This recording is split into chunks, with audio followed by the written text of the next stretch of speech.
Well, thank you for joining us today. My name is Woody Kingman, Blake class of 1978. And I just got to brag for a minute, because I am probably the youngest grandfather in this room. And on the way in this morning, I realized that my grandson that was born 4 weeks ago has 3 grandparents that went to Blake, 3 great-grandparents that went to Blake, and 4 great-great-grandparents that went to Blake. So, now, we put in his application last week. They said he's questionable. Anyway, he lives in Texas, so we'll see if he's in Minnesota in a couple of years. Well, today we have a special edition, the head of school edition of Breakfast at Blake, but we also have 6 more coming up this year, some really exciting speakers, and I just want to remind you of them. Our next one is September 29th, when we will hear from the 2016 Young Alumna of the Year. Ashley Fenwick Nadich Viola, class of 1998, is the founder and CEO of Meridian NY, a luxury lifestyle brand that features ethnically curated home decor products. She will be here, and we will be at Bovey Chapel over in Hopkins for all of the remaining breakfasts of the year. And then on Thursday, November 17th, retired Blake teacher and administrator and Blake's 2016 Outstanding Alumnus of the Year, John Crosby, will talk to us about a career rooted in education and a commitment to build better, healthier communities through land conservation, as demonstrated through his involvement with the Trust for Public Land and the Minneapolis Parks Foundation. So hope you'll join us for those and our other ones that will come up after Christmas. Well, today we have the privilege of hearing from head of school Ann Stavney. Coming to us 5 years ago from Lakeside School in Seattle, Washington, Ann is an educational leader who has brought to Blake a committed focus on academic excellence. And as Ann believes that global competence and immersion are foundational to the Blake School academic experience, she is here today to speak on her vision for preparing students to learn and lead in a global world, and to offer her perspectives on Blake's future. So please welcome head of school, Ann Stavney.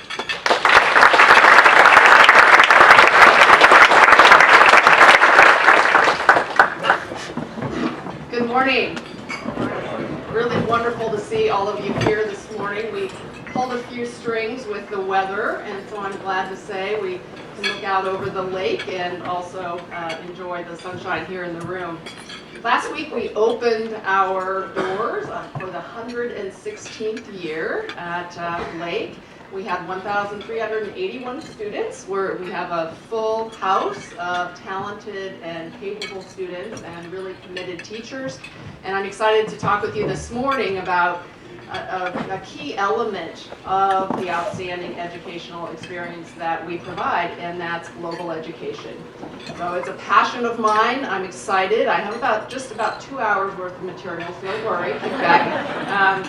But truly, I'm so excited about the many things that we are doing at Blake to prepare our students for a global world and for college and beyond that I will share this morning. Just 3 important focuses that we have in each of our divisions that help us move forward with global education.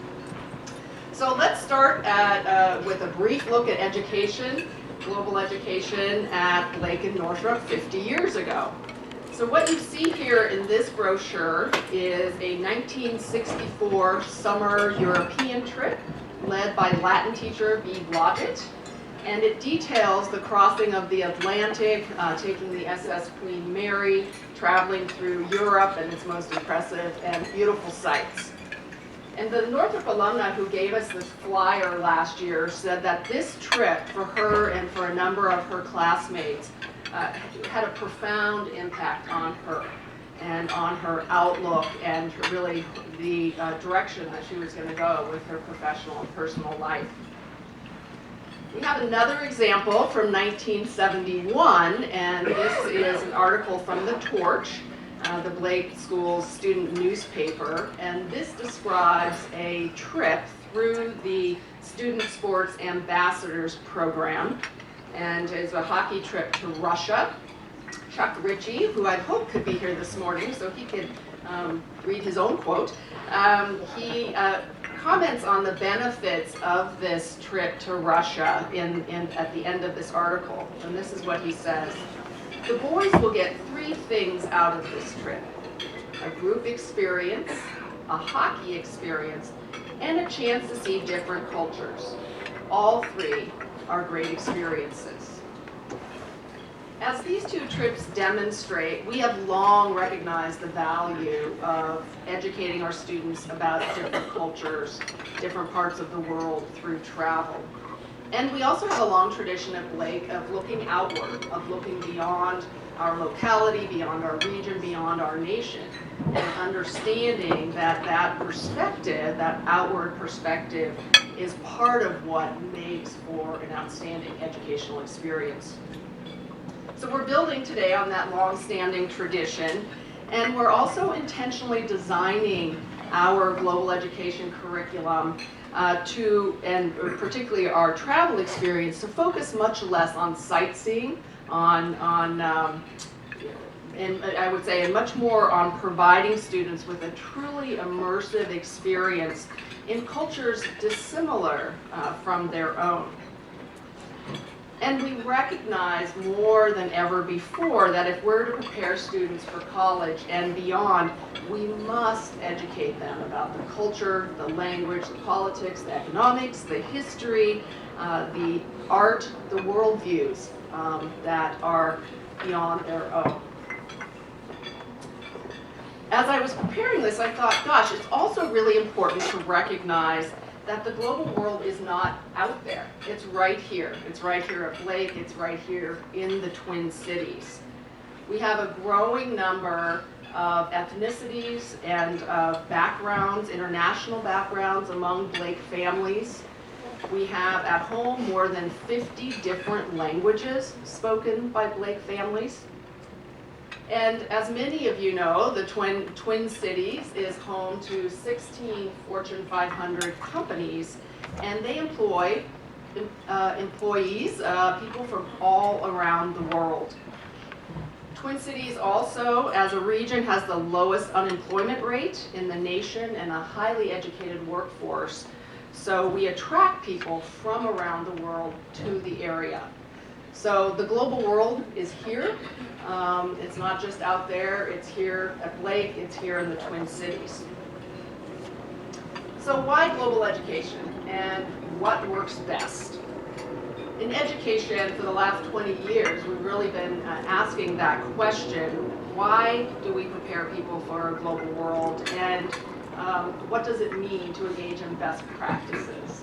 And clearly, more than ever before, when we look at headlines in the newspaper, when we think about politics, culture, health, the environment, education, we cannot, to understand those complex topics, we cannot merely look at them through a local or regional or national lens. To understand them and to make changes and have a positive impact with those global challenges. But how do you equip students to think big and to see an issue from many perspectives, to connect seemingly disparate disciplines, to go beyond their comfort zone, and also to see the world, to understand that they see the world through a particular lens, as others do around the world as well.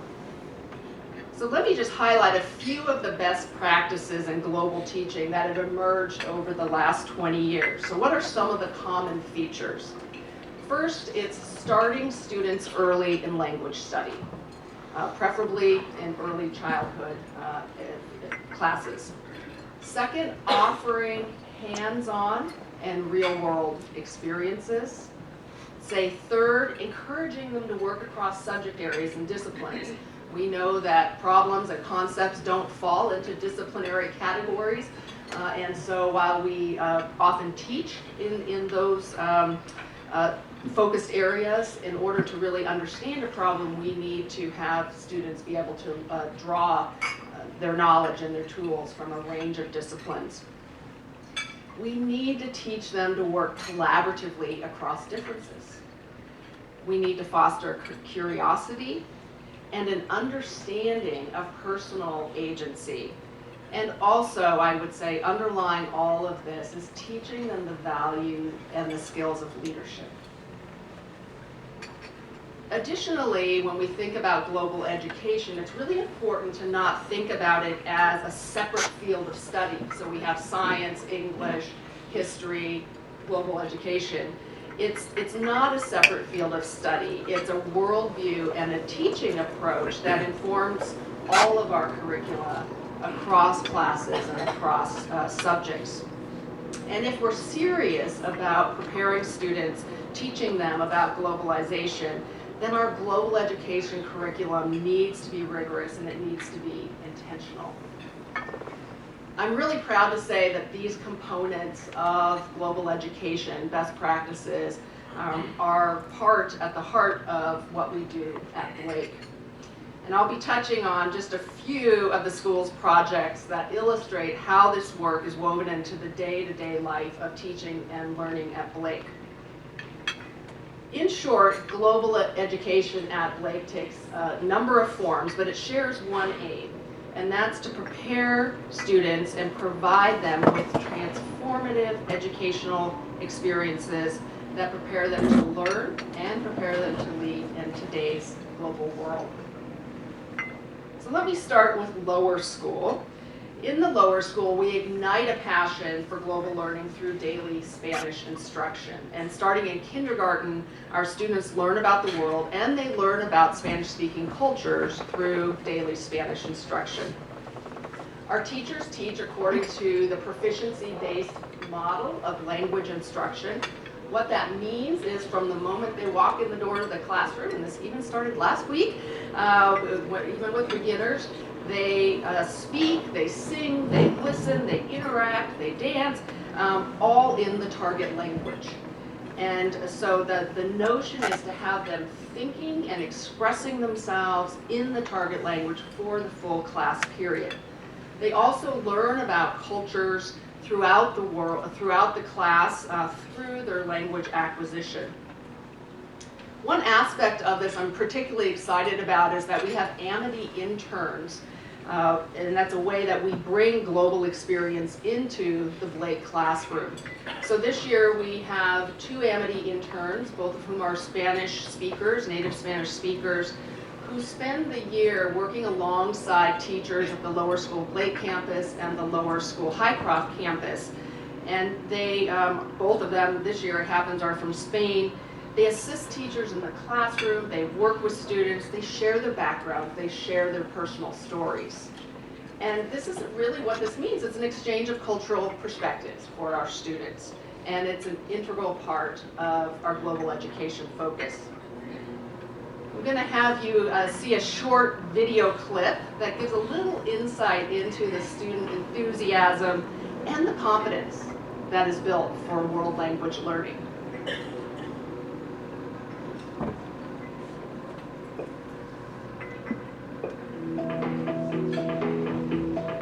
Say the colors of the rainbow in Spanish.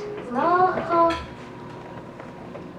anaranjado, amarillo, azul, verde, morado. Me llamo Señora Ryan, soy la maestra aquí en Wayzata and Blake School. We have Spanish for 30 minutes every day. Pre-K has Spanish for 20 minutes twice a week. My Spanish teacher is nice. There are 2 full-time Spanish teachers here in Wayzata, and Hopkins there are also 2 full-time Spanish teachers. I like Spanish. Me gusta mi clase de español. Favorite part of Spanish class is playing bingo. I don't have a favorite. I like everything. My favorite part about Spanish class is when we tell stories.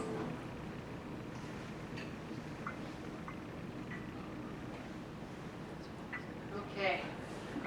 I'd like now to move to a second example and describe how we're teaching global competency in 6th grade humanities. Over the past 4 years, we have created a middle school humanities course for all 6th graders. That's a class of about 110 students, broken up into individual classes of about 14 to 16. We have developed a curriculum that is designed to help students gain the skills and really the dispositions to thrive as responsible global citizens. Our faculty members in Humanities have led this work. They've been invited to speak at national conferences and to share their pedagogy and practices with top educators and leading independent schools from around the country. KK Nyman is one of these faculty members, and I want to share with you what she says of the curriculum. It's not what students know when they leave our class that matters, although they learn a ton. It is what they can do that is most important. We want to create habits of mind so that when a student comes across something that is unfamiliar, they have a process through which they attempt to learn as much as possible. They have to learn how to ask good questions. They need to find comfort in ambiguity. They have to see problem solving as a creative opportunity and working with peers as a chance to learn. They have to understand that they are stakeholders in the global problems that they see. With these goals in mind, our faculty have designed a research process through which the students learn and practice and hone these skills. Let me just identify the 4 steps of the process. Document prior knowledge, ask questions, identify stakeholders, and find a variety of sources that illuminate the stakeholder perspectives. So this was the process that students followed with their Sustainable Development Project, 1 unit that is focused on 6 different topics that you see identified here in the map. What students did is they were broken into groups of 4, and they engaged in multiple and iterative research steps focused on those 4 elements that I just described. They needed to include at least 20 quality sources, so evaluate sources and include those. And they ultimately demonstrated their research and their analysis artistically, and created a wall tile that depicted a global problem of significance and their analysis of it. They did this work, they captured their work in photos and videos, and I want to share the final minutes of the video that they produced so you can see the wall installation that they created.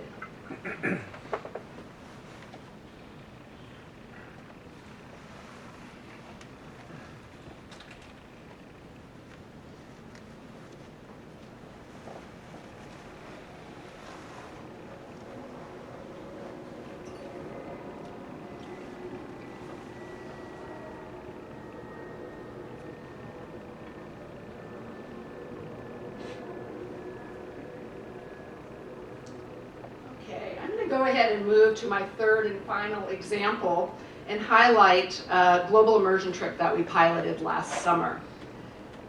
As you all saw, as evidenced in the 1964 brochure and the 1971 newspaper article, we have long been committed to providing students with global experiences. That has been part of the Blake and Northrop curriculum. And many of you out here have experienced international experience during your years as Blake and Northrop students. While these trips were varied in content, varied in geography, and certainly valuable in their own right, what they lacked is shared goals across those trips and guiding principles and a core set of best practices. So 2 years ago, we set out to improve this. And in the 2014-15 academic year, we convened the school committee of the board to begin this work. And that committee, we had a number of members beyond trustees, so it was composed of trustees, current parents, Blake faculty, and administrators. And what this group did is examine global immersion models at schools around the country and really around the world. We did a lot of work. We read scholarly literature, we consulted experts in global studies and also in experiential education. We interviewed colleagues at top independent schools who have model global immersion programs. So the committee's work ultimately culminated in a report, a set of recommendations to the board about what a future global immersion program at Blake could and should look like. And one of my favorite, perhaps my absolute favorite day is when the board approved that set of recommendations unanimously, because that meant that we had the go ahead to develop a leading edge global immersion program at Blake. So I was like, yes! So this past summer, we embarked on our inaugural global immersion experience that was based on this model. We had 15 upper school students and 2 teachers. They spent 21 days in Cuba. And in the years ahead, we plan to increase the number and the range of opportunities for meaningful immersion experiences, and they'll be based on this model. So what are the distinctive elements of this model and this experience? First, the students engage in interdisciplinary pre-trip and post-trip curriculum. So it's a curriculum-based experience. Students do earn semester course credit for their participation, which allows us to have some fairly rigorous demands of what they do and what they learn before and after they return. Our faculty members, Dion Cruchon and John Dykes, served as instructors and chaperones, and together they developed a curriculum that includes history, politics, economics, culture, environment, and visual and performing arts. They also invited speakers to meet with their student group last spring, including Minnesota State Representative Tom Emmer, who traveled with President Obama during his historic trip to Cuba. They also had Representative Keith Ellison, who met with the group to share about his political experiences in the country. During their 21 days in country, they spent time in 4 very different cities in Cuba. They also partnered with local community organizations to assist them with a whole range of projects: clean drinking water, education about nutrition. They planted community gardens. They spent a good deal of time teaching conversational English to other students and also teaching computer literacy skills.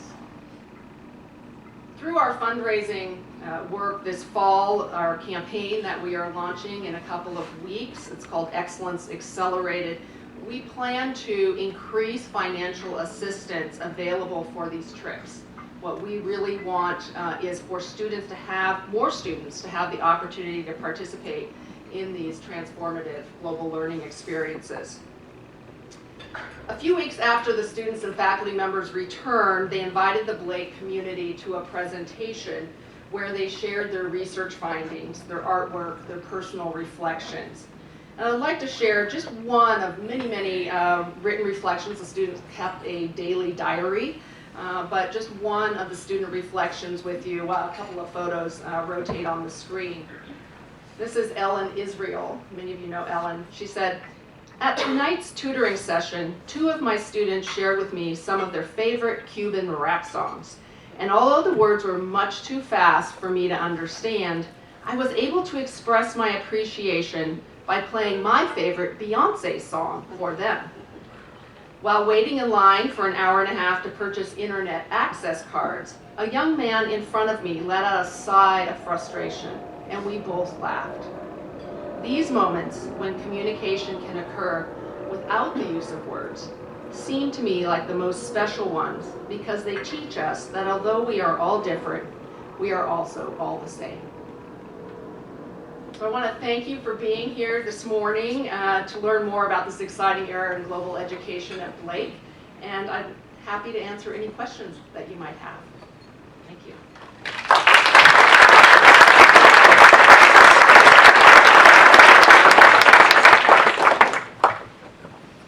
Yes, Pete.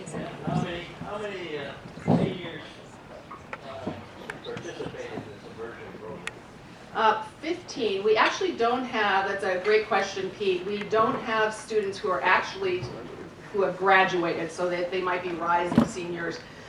We have rising sophomores, freshmen, sophomores, and juniors participate.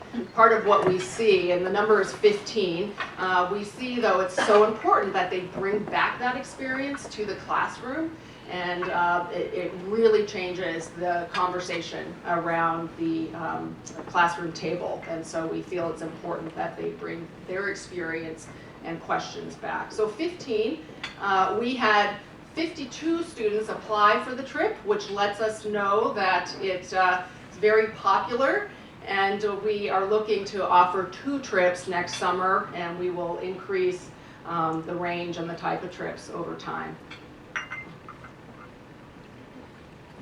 Yes? What's your personal background in this whole global area?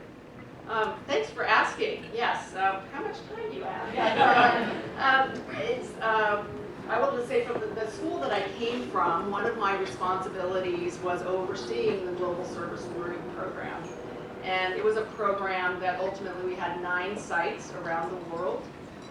Almost all of our graduates had participated in one of these global experiences. And we spent a lot of time evolving the model and really figuring out best practices. And it's something that it costs money.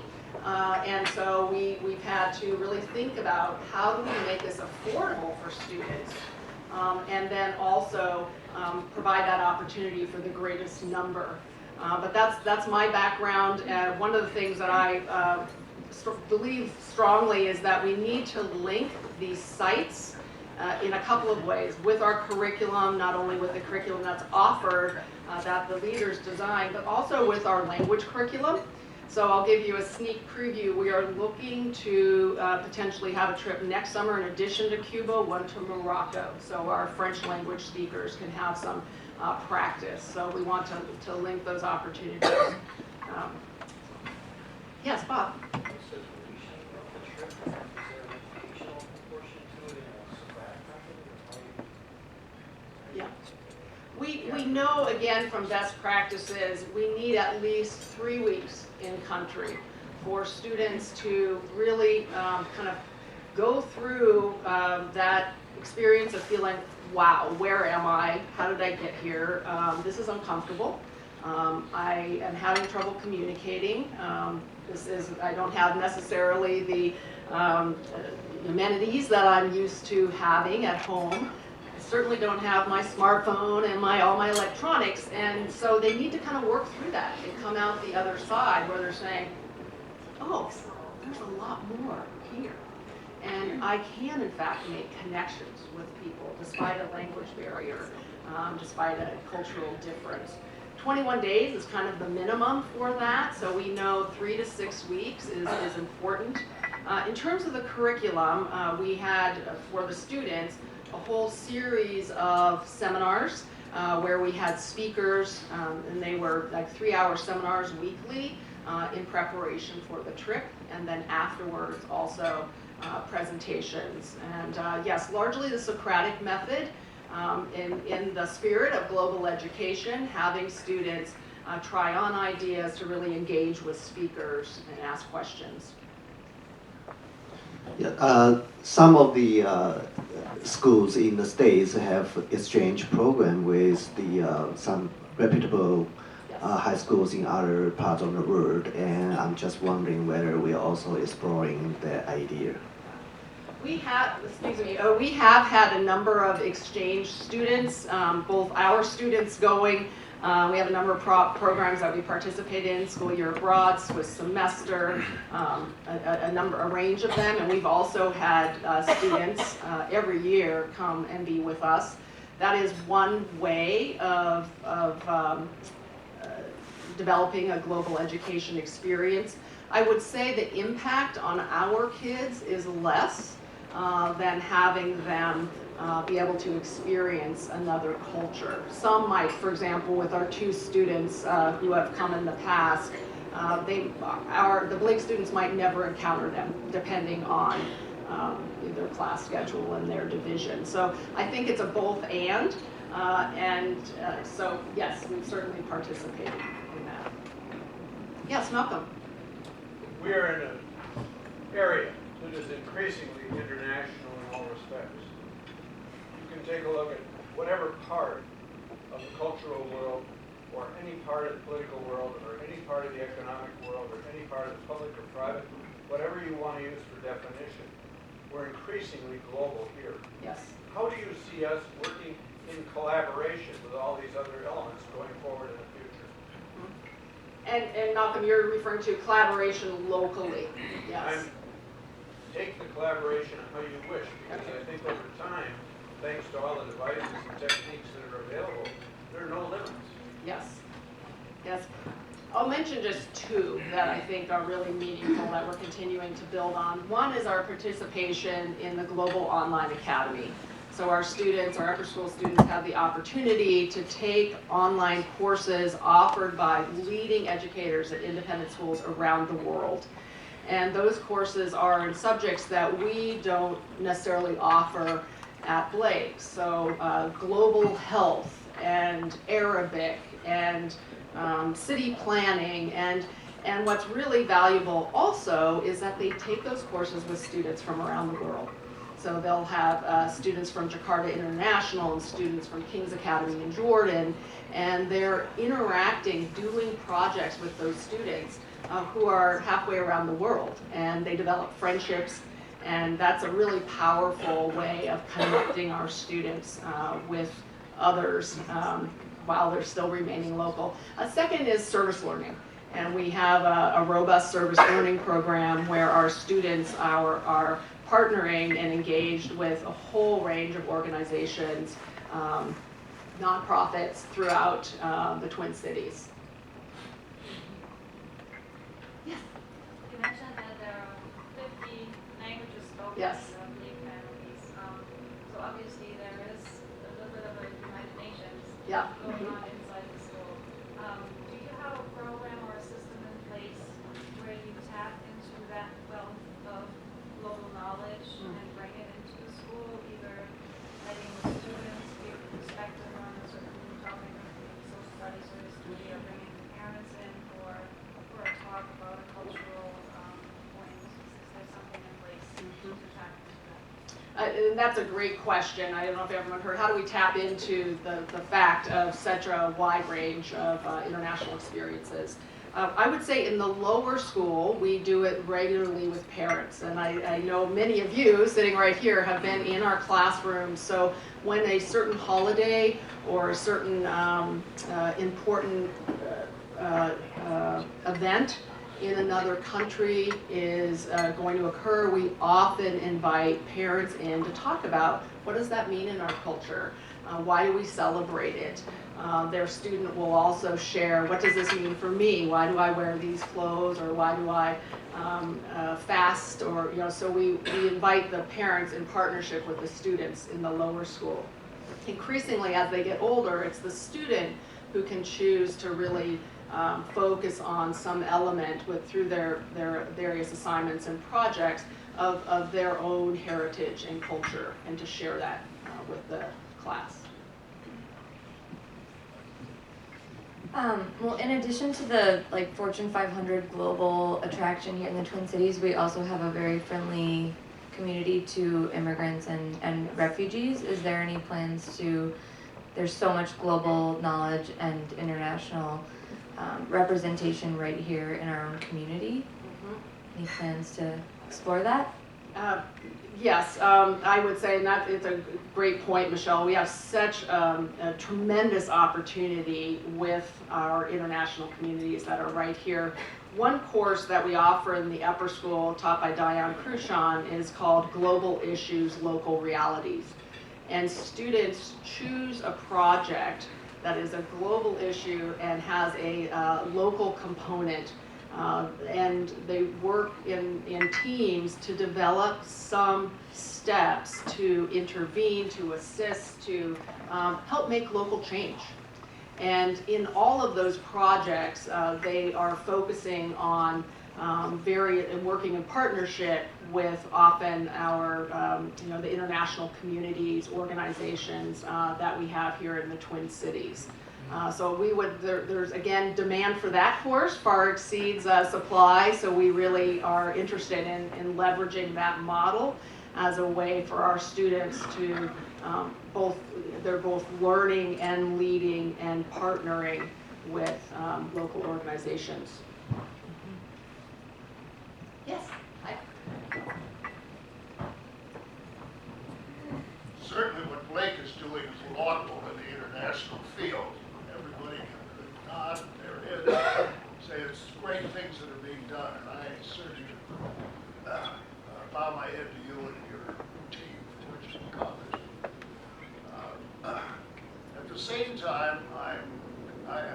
overseas many years. Yes. I worked in international for most of my career. I'm not, you don't need this, but can you hear me all through there? While we are exposing the students to the culture of other countries, I'm a little bit concerned about one cultural issue in our country, which is popping up across the campuses and fed by students coming out of schools like Blake. Those of us, all of us I think here, go on to higher educational experience, and one of the benefits of that education is that we hear contrary views. We get a broader education. We're exposed to things that we didn't run into in Blake School in Minneapolis. However, on the campuses of the country today, students coming out of schools like Blake are more and more finding it abhorrent, I guess, to hear contrary views. And I'm alarmed to hear about safe areas that are being set up in top-tier schools and middle schools all over the country, where students are retreating so they can't stand to hear views that are contrary to theirs. Now that isn't a minor group, that's a fairly sizable crowd, and they seem to be cosseted by the administrators and presidents of the different universities and colleges across the country. My question to you is, what, if anything, is Blake doing to look after our own cultural values here, so that when our students go out, they will not succumb to what I feel is a pernicious practice of hiding themselves from controversy? Great. Excellent question, and I know we've certainly I've followed closely, as have other senior administrators, what's happening on college campuses around the country, including your alma mater, and certainly it's something that we think about and are very deliberate about every day. So we do want to educate our students not only about their worldview, but the fact that there is a range of worldviews. No worldview it's not an evaluative exercise, it's a descriptive exercise. Each one is equally valid. I would say there's no place for exclusion at Blake, no place for homophobia or sexism or racism. Beyond that, we are a big tent. And I constantly find myself kind of keeping that tent big because that means that we're trying to have all backgrounds, all kinds of different people, all different walks of life at Blake. And what we're teaching students is how to learn from each other and how to listen respectfully, how to evolve their own thinking in response to what they learn, not only from their teachers, but their classmates. We did 2 years ago develop a civil discourse curriculum that all of our students engage in 9th through 12th grade. And that curriculum is focused on just what you're discussing. It is, how do we listen respectfully? How do we articulate our views in a way that we're also open to evolving them? And how do we also create a sense of inclusion? And what I see is it's also very much our responsibility as adults, as faculty and administrators, to continue to ensure that all students feel included and that they also can learn from each other. So yeah, it's very much on our radar, and we are continuing to work on it. Yes, Bob. I would just say that my son is in school, one of the things he did touch on is the coping skills. Yeah. That they're teaching these kids coping skills that they're not very verbal, so that it helps them mitigate the risk of this. Yes. Right. I just talked with a parent yesterday whose daughter is at Washington University in St. Louis, is a freshman, and she said her daughter went to the opening, new student orientation. The student body president is from Puerto Rico. The senior class president was raised in Singapore, and this parent said, my child, had she not gone to Blake, would not be prepared for this. She wouldn't kind of understand that our world is a global world, and that she it has one cultural background, one lived experience that exists alongside others. So we're constantly balancing, ensuring that we have a wide range of views and that no one view, no one perspective dominates. Yes? Is there a program or a possible program that could use interactive cyber world technology to help people not just physically travel to various parts of the world to learn different cultures, but have an organized, developed connection to the school? Great question, and we do that a number of levels. Mainly our language classes do have partner classes from around the world, partner schools. They will be pen pals with each other, they'll work on projects together, and then certainly through the Global Online Academy, we have our students participate in these online courses with students from around the world. And I don't know if any of you know that with the Global Online Academy, a school is limited in the number of students from their home school that can participate in any one course. Because the idea is not to have Blake go to school on Global Online Academy course and be with 16 of your classmates who you see every day, but instead only 2 can be enrolled in a course so that they ensure the regional, national diversity of the class makeup. And do you want to take just one more? Sure, yes, one more question, please. Yes? One of the significant challenges with the Cuba trip was around the level of engagement in the curriculum during the second semester of junior year, because most of the people were juniors that went. Yes. What changes will occur in that program going forward, given that that's a really stressful, challenging time for students? Yeah. Great question, and I mentioned before my experience in my previous school in developing a similar program. The question of when to deliver the curriculum is a huge one. So if you do it during the school year, they have competing demands on their time, both academic, athletic. If you do it after the school year ends, then there are others who are precluded from participating because of that's too much of their summer. So for example, some schools do an intensive week before the trip departs, an intensive week of coursework. That's another model, which we might go in that direction. Some do a regular, they try to build in a class, so it's part of the course schedule. So it would be our freshmen, sophomores, juniors, whoever's going on that trip would participate in that class. That's another model that has its pluses and minuses, including scheduling, including students who want to take the class but not go on the trip, people who want to go on the trip but not take the class. I mean, we have all of that. So there are lots of models, and I appreciate you raising that because each one is a trade-off. And we do feel by offering course credit, that's a very helpful lever for our students because their time spent engaged in this curriculum is not something that's just secondary or additive. It is actually represented on their transcript. So. Great. Thanks very Yes. much. Appreciate it. Thank you all.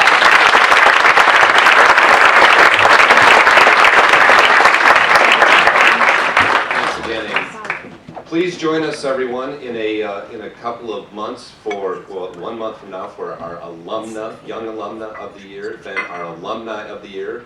And in the meantime, Kingston, you brought up an interesting point, and for any of you that are interested in this idea of speech and free speech and dealing with different ideas, there was a fabulous op-ed in Friday's Wall Street Journal by the president of the University of Chicago that talked about the fact that we need to learn from each other, we need to have open discourse. I'm really proud of the fact that Blake is getting our kids prepared for that, not only for college, but for the real world. I think we've got a great school, we've got great leadership, we've got a great Blake family. Thanks everyone for coming.